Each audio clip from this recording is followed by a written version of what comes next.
How to fix Instagram you are all caught up problem easily and fast. First thing you want to do, guys, to fix this problem, it's actually so easy. Just open the settings on your phone and then open the apps manager like this.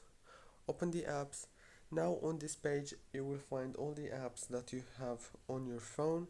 So you have to wait a few seconds, scroll until you find Instagram, click on it, and now all what you want to do here is just click on this force stop option and then go to the data usage, scroll down and disable the background data.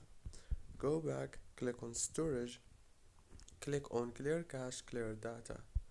Now one last thing you want to do is go back to the settings, open the wireless and networks, go to the Wi-Fi, disable it and enable it again. Now restart your phone and that's it. Don't forget to like, subscribe.